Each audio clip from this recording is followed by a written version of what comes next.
योभन्दा अघिको भिडियोमा हामी भ्यालु एडेड स्टेटमेन्टको विथआउट स्ट्रोकको बारेमा न्युमेरिकल क्वेसनको चर्चा गरेको थियो। आज हामी यो भिडियोमा विथ स्ट्रोक लिएर कसरी भ्यालु एडेड स्टेटमेन्टको न्युमेरिकल क्वेसन सल्भ गर्ने त्यसको बारेमा आज हामी सिक्नेछौँ। नमस्कार, सबैजनालाई स्वागत छ मेरो युट्युब च्यानल म्यानेजमेन्ट स्टडिजमा।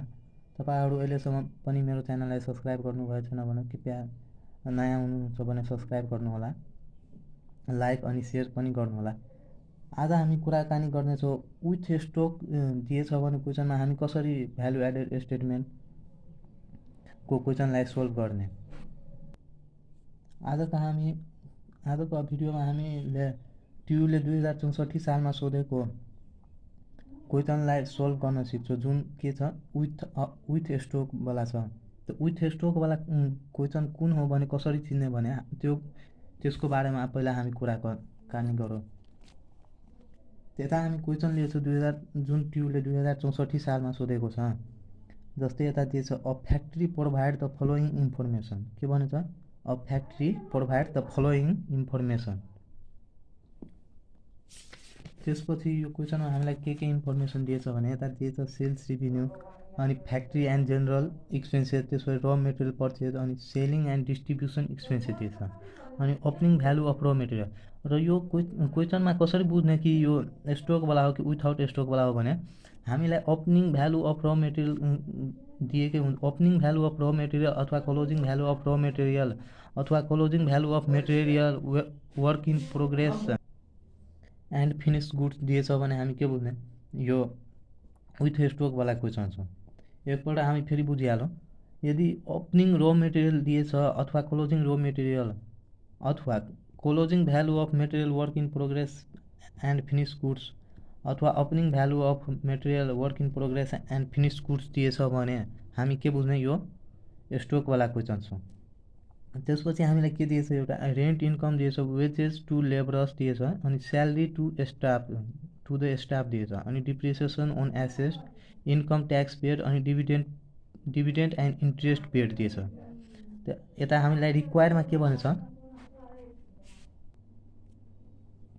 रिक्वायरमा हामीलाई भनेछ value added statement showing value added generated and applied. दुइटैबाट भनेछ। केबाट भनेछ? भ्यालु एडेड जेनेरेटेड एन्ड एप्लाइडबाट, दुइटैबाट हामीलाई के गर्नुपर्छ?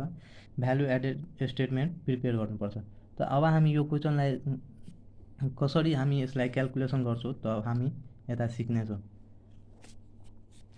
यता हामी माथि लेख्छौँ भ्यालु एडेड स्टेटमेन्ट, अनि फोर द इयर के दिएछ? यता इयर इन्डेड दिएछ कि कुनै मन्थको दिएछ त्यो पहिला हामी यता हेरिहालौँ। यता हामीलाई क्वेसनमा हेर्नु पऱ्यो। त क्वेसनमा हामीलाई के भनेछ? A factory provide the following information, यति मात्र भनेछ। कुनै इयर अथवा मन्थको तोकेर दिए छैन। त हामी यता के गर्छौँ? यता खालि भ्यालु एडेड स्टेटमेन्ट लेख्छौँ र यता यसलाई जस्ताको त्यस्तै छोडिदिन्छौँ। अब हामी क्वेसन सोल्भ गर्दा यता सबभन्दा पहिला क्वेसनबाट लेख्छौँ सेल्स रेभिन्यू। सेल्स रेभिन्यू कति दिएछ हामीलाई? 3,30,600। यता हामी सेल्स रेभिन्यू लेखेर के लेख्छौँ? 3,30,600। यता लेख्छौँ हामी सेल्स रेभिन्यू कति दिएछ? 3,30,600। त्यसपछि अब हामीलाई अर्को के दिएछ भने यसमा closing value of material work in progress and finish goods दिएछ। यसलाई हामी के गर्नुपर्छ? एड गर्नुपर्छ। यता opening value of material work in progress रहन्थ्यो भने हामी के गर्थ्यौँ? त्यसलाई लेस गर्थ्यौँ। तर यता हामीलाई closing value of material work in progress and finish goods दिएकोले हामी यसलाई के गर्छौँ? एड गर्छौँ। यता हामी लेख्छौँ एड दिएर add closing value of materials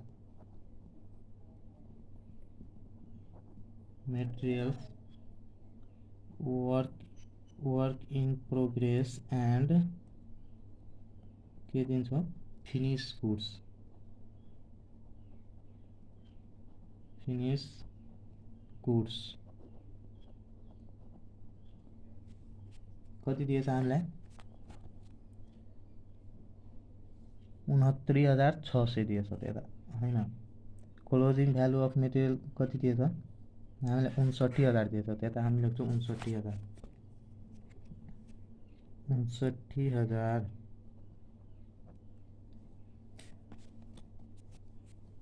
अब यो क्वेसनमा हामीलाई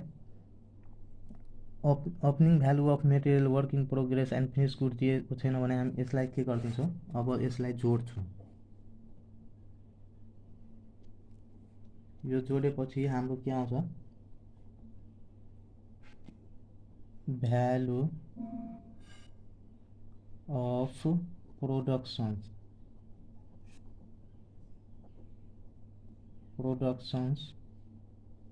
अथवा यो आउटपुट आउँछ,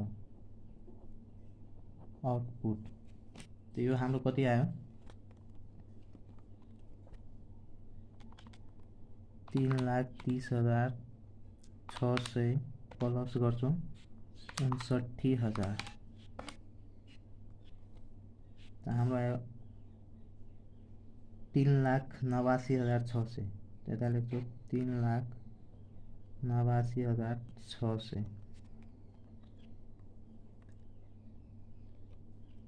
त्यसपछि अब हामी यसमा के लेस गर्छौँ भने यसमा लेस गर्छौँ, यता लेस लेखेर cost of bought in materials and service लेख्छौँ। त अब यो हेडिङसँग सम्बन्धित के छ भने त्यो पोइन्टहरु हामी के गर्छौँ, यसबाट लेस गर्छौँ। त योसँग सम्बन्धित हाम्रो एउटा भइहाल्यो र मेटेरियल पर्चेज अनि यसमा हामी के गर्छौँ, लेस गर्छौँ। यता लेख्छौँ र मेटेरियल पर्चेज, र मेटेरियल पर्चेज लेख्छौँ, पर्चेज। तो यो र मेटेरियल पर्चेज हामीलाई कति दिएछ, र मेटेरियल पर्चेज दिएछ 1,12,000 त्यता लेख्छौँ 1,12,000 12,000। त्यसपछि अझै हामीलाई के यसमा लेस गर्नुपर्छ भने यसबाट हामी लेस गर्छौँ यता र मेटेरियल पर्चेजमा अझै हामीलाई के दिएछ, यता ओपनिङ भ्यालु अफ र मेटेरियल्स पनि दिएछ। त हामी यसलाई ओपनिङ भ्यालु अफ र मेटेरियललाई के गर्छौँ, एड गर्छौँ। यता लेख्छौँ add opening value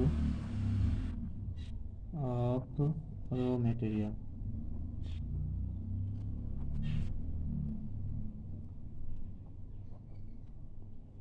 opening value of र मेटेरियल दिएछ र अझै क्लोजिङ भ्यालु अफ र मेटेरियल दिएको छैन। यदि दिएको भए त्यसलाई हामी के गर्थ्यौँ, लेस गर्थ्यौँ। अहिले नदिएको भए यसलाई हामी के गर्छौँ, एड गर्छौँ यता। त ओपनिङ भ्यालु अफ र मेटेरियल कति दिएछ, ओपनिङ भ्यालु अफ र मेटेरियल हामीलाई 22,000 दिएछ। त्यता लेख्छौँ हामी 22,000। अब दुईटैलाई के गरिदिन्छौँ, एड गरिदिन्छौँ। 1,12,000 प्लस 22,000 हाम्रो आयो यो 1,34,000 त्यता लेख्छौँ 1,34,000।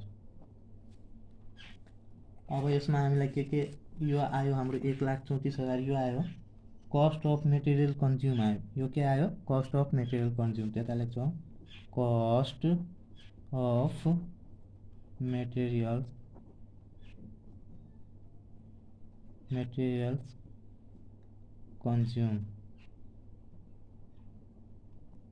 कन्ज्युम कति आयो, 1,34,000।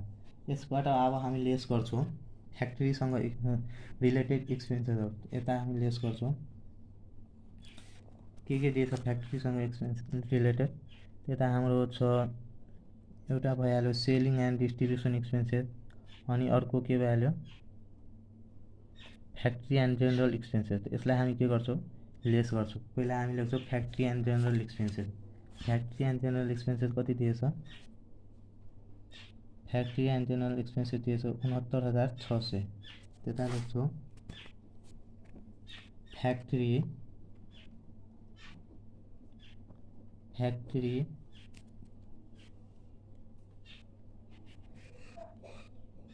एन्ड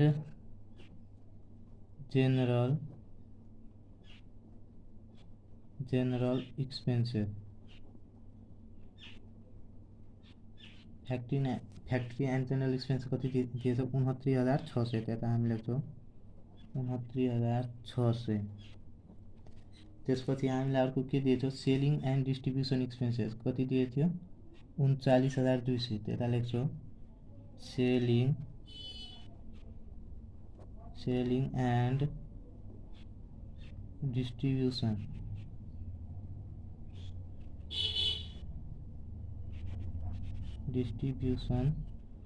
एक्सपेन्सेस कति दिएछ 39,200। त्यता लेख्छौँ 39,200। अब हामी के गरिदिन्छौँ यो जम्मैलाई जोडिदिन्छौँ, जोडेर यो साइड लेख्छौँ। यो जम्मैलाई यसबाट लेस हुने जम्मै आइटमहरू यता आइसक्यो। त्यसैले अब हामी के गरिदिन्छौँ जम्मैलाई जोडेर यो साइड लेख्छौँ अनि यसबाट के गर्छौँ घटाउँछौँ। त हामी यसलाई जोड्छौँ 1,34,000 प्लस 69,600 प्लस 39,200 2,42,000 कति आयो 800। 2,42,800 यो हाम्रो आयो। त यसबाट हामी के गर्छौँ 3,89,600बाट 2,42,800 लेस गर्छौँ। 3,89,600बाट के गर्छौँ 2,42,800 के गर्छौँ लेस गरिदिन्छौँ। त्यता हाम्रो आउँछ 1,46,800। तब यो हाम्रो आयो के भ्यालु एडेड जेनरेटेड।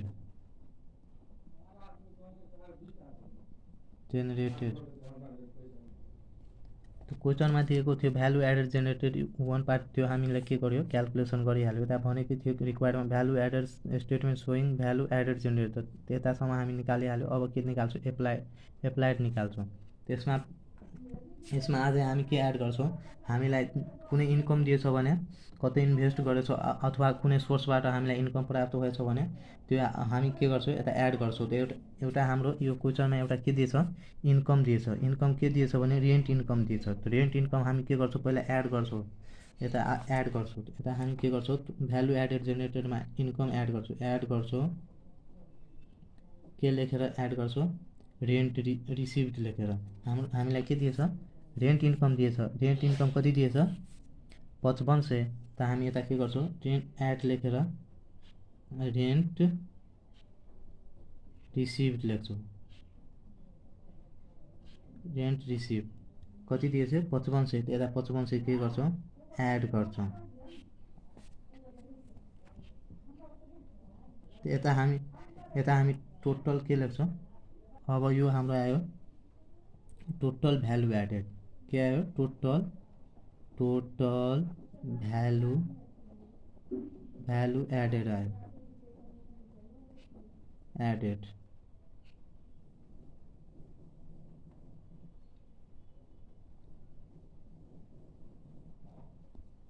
त्यता हामी के गर्छौँ 1,46,800 मा 5500 जोड्छौँ।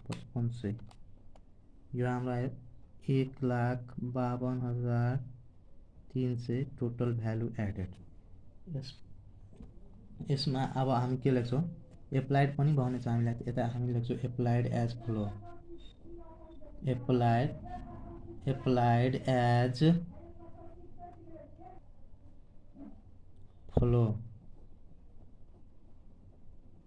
फ्लोज। एप्लाइड एज फ्लोमा हामीलाई के दिएछ क्वेसनमा, हामीलाई एउटा दिएछ वेजेस टु लेबरर्स, के दिएछ वेजेस टु लेबरर्स, त्यता हामी लेख्छौँ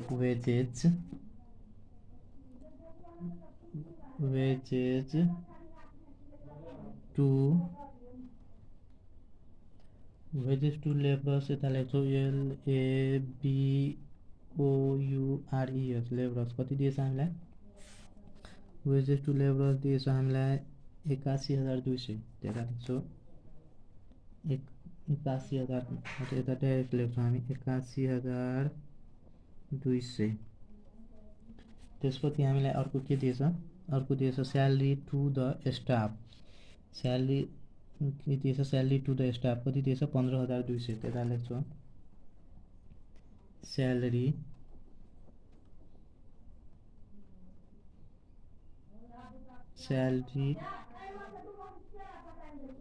टु द स्टाफ कति दिएछ 15,200। त्यसपछि हामीलाई अर्को के दिएछ, depreciation on asset, depreciation on asset दिएछ 14,400, त्यता हामी लेख्छौँ डिप्रिसिएसन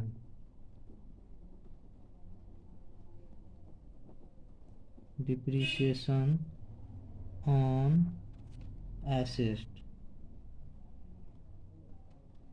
एसेट कति दिएछ 14,400, त्यता लेख्छौँ 14,400।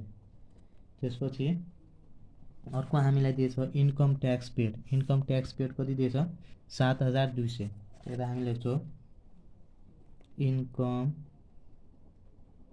इन्कम ट्याक्स पेड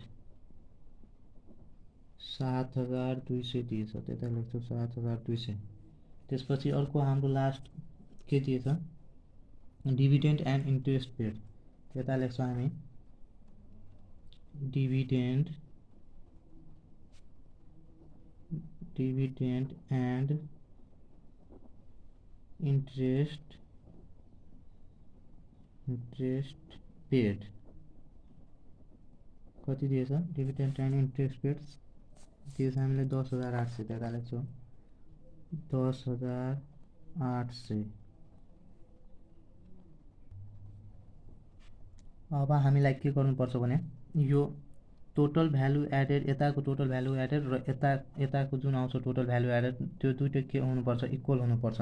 जस्तै यो 1,52,300 छ, त्यसरी नै यता पनि हामीलाई के ल्याउनुपर्छ 1,52,300, तब मात्र हाम्रो के हुन्छ, यो न्युमेरिकल ठिक हुन्छ। त यसलाई कसरी ल्याउँछौँ भने हामी पहिला यसलाई जोड्छौँ, यो कति छ त्यसलाई, यो चाहिँ 81,200 प्लस 15,200 प्लस 14,400 प्लस 7,200 प्लस 10,800, हामीलाई कति आयो 1,28,800। त 1,28,800 मात्र आयो, तर हामीलाई के कति ल्याउनु छ 1,52,300 ल्याउनु छ। त यसमा कति घटिरहेको छ, यता हामी घटाउँछौँ 1,52,300 23,500 घटिरहेको छ। त यो 23,500 हामी के गर्छौँ, ब्यालेन्सिङ फिगर लेखेर लेख्छौँ, त्यता हामी लेख्छौँ नेट प्रॉफिट लेखेर यता लेख्छौँ ब्यालेन्सिङ